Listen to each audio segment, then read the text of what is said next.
we need to take a look into the future. There are 4 things to consider in terms of attitude. One is how you feel about the past. Best advice I can give you on that is treat the past as a school. Let it teach you the mistakes you've made, the things that went wrong, the things that didn't work. Don't use the past as a burden to carry, and don't use the past as a club to beat yourself to death. Past losses, past failures, past mistakes. But let the past be a school. Tough school maybe. We've all been through some tough stuff. So if you feel good about the past, draw from it for experience and let it teach you. Then next is how you feel about the future. We've got to have the future well designed. The future is called the promise. And here's what we teach in our leadership series. The promise of the future can be an awesome force for your own future. The promise of the future, designing the future. There's 2 ways to face the future. One is with apprehension, and the other is with anticipation. I promise you, in my travels around the world, most people face the future with apprehension. And here's why. They don't have it well designed. They've sort of left that up to someone else to fix. But here's the best way to face the future, with anticipation. And you can face the future with anticipation if the future is clear, if the future is well designed. And I would like to have you consider some thoughts with me that help me to really change my future by giving it some thought and some consideration.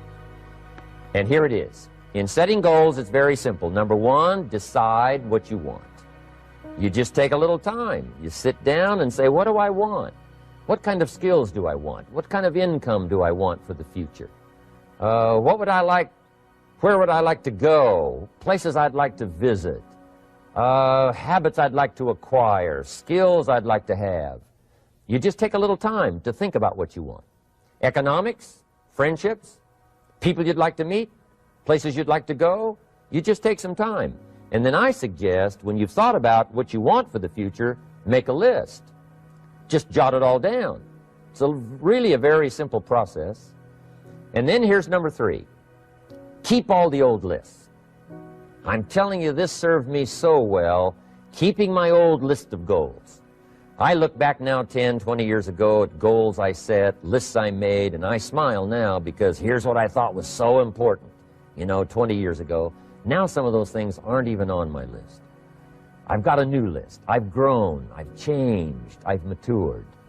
But I give you that advice. Decide what you want. Number 2, write it down. Number 3, keep the old lists. And then here's number 4. When you get something that's on one of these lists, check it off. Part of the fun of having a list is checking it off. And then if you can add some drama to checking it off, see, that's what really helps. I set a goal to go to Spain many, many years ago. And when I finally made my first trip to Spain, I had that journal with me that had that list in it. And while I had my journal on my lap, waiting for the wheels to touch down in Madrid, I waited until the wheels touched the runway, and I checked it off. Just adding a little drama. So, part of the fun of having a list is checking it off. Now, here's what's important about the lists and designing your future. If the future gets clear, the price gets easier. Because you got to remember, for every promise, there's a price to pay. Everybody's got to pay the price. Everybody's got to do the deal. Everybody's got to do the disciplines. Everybody has to pay. But here's what I've discovered. If the promise is clear and powerful, the price is easy to pay. The price is some classes. The price is a few books. The price is a few disciplines.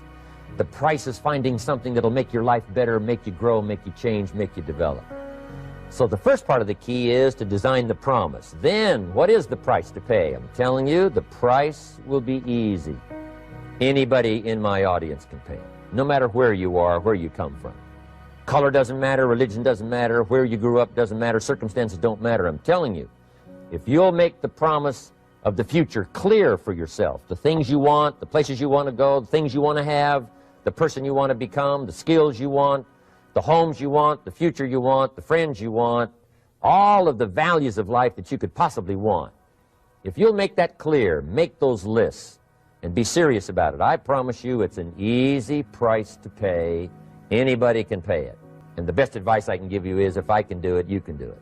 Farm boy from Idaho, raised in obscurity.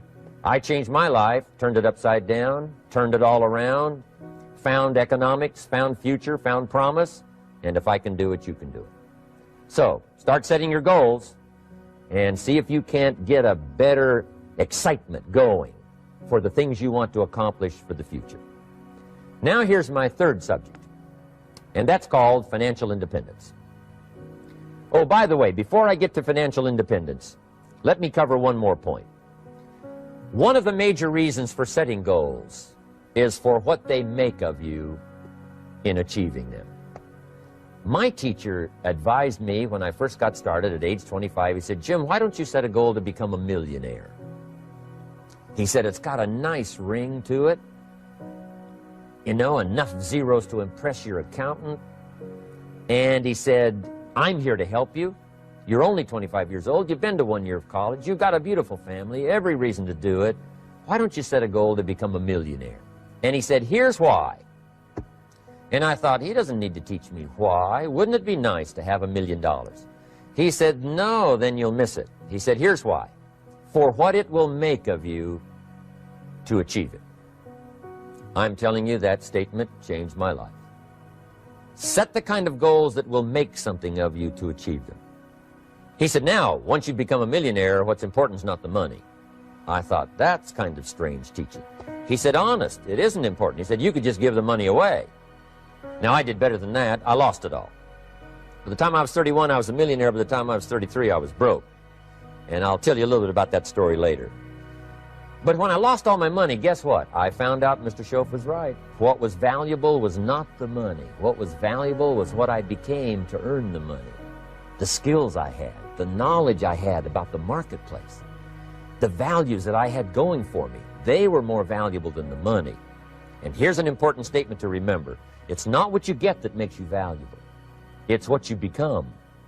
So part of the key here is to set the kind of goals that will make something of you. Don't set them too low so that you don't have to grow and you don't have to read and you don't have to try and you don't have to stretch. Don't set them too low. And then don't sell out.